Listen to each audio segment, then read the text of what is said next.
The special voting for the 2021 municipal elections begins today. Blind SA is sending our delegates to voting stations across the country to help the blind practice their rights. To explain to us what they'll be doing is the Chief Executive of Blind SA, Jace Nair. Thank you so much for your time this morning, Jace.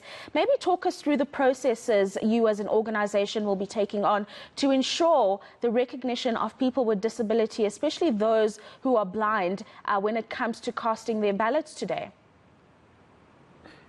Good morning, and thank you very much for this opportunity.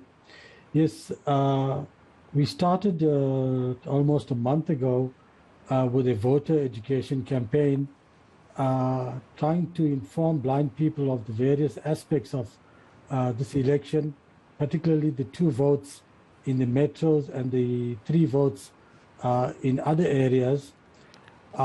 We were able to negotiate with the IEC to put out some information leaflets, which was produced in Braille, in audio, and in digital formats that we distributed widely to blind and partially sighted people throughout the country.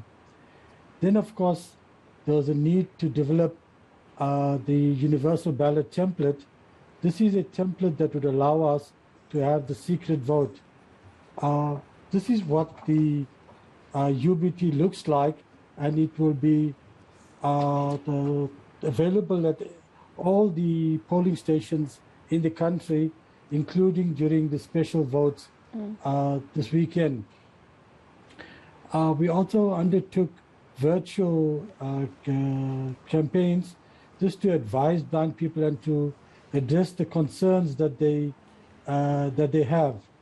I will come back to one of those in a minute, but the process we have is that blind people can use the universal ballot template to cast their vote. They also can have the choice of using a personal assistant, a family member or a friend that they trust. Alternatively, they can request the presiding officer and 2-party agents to assist in the casting of the vote. However, the latter is not secret, it's not confidential, and other people would know who they had voted for. So therefore, we believe that blind and partially sighted people must have access to using the universal ballot template. The template has the printed number on it. It also has a number in Braille, and it has cut out windows so that a blind person, a person with dyslexia, an elderly person, or even a person who has hand coordination can use this device to help them vote. They would slide the ballot paper into the template. The windows should align to the boxes on the ballot paper, and then one would make their cross or their tick using the appropriate window. The challenge we have is that since with local government elections, there are over 4,500 different ballot papers. So therefore, we were only able to produce 2 universal ballot templates, one with 40 windows and the other with 54 windows. So if your ballot paper has up to 40 candidates or parties on that list, you would use the 40 window UBT.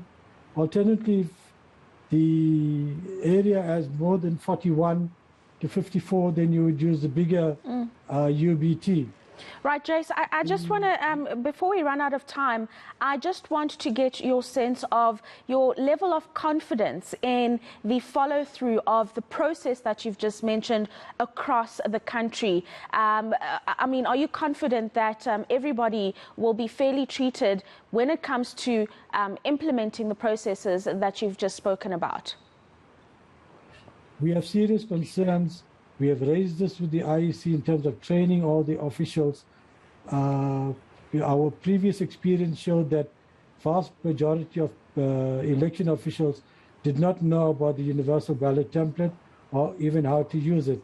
The greatest challenge we have is that because there's so many parties on the list and candidates on the list, blind people do not know which number reflects which candidate. So we were expecting that this would be read out to them. And we found out last night that a certain party does not have the abbreviation on it, and the IEC officials are saying that they will not read that name then to blind people. That would disadvantage and discriminate blind people from making a choice of that party. We have urgently raised this with the IEC last night, and we were waiting for a resolution from them later today.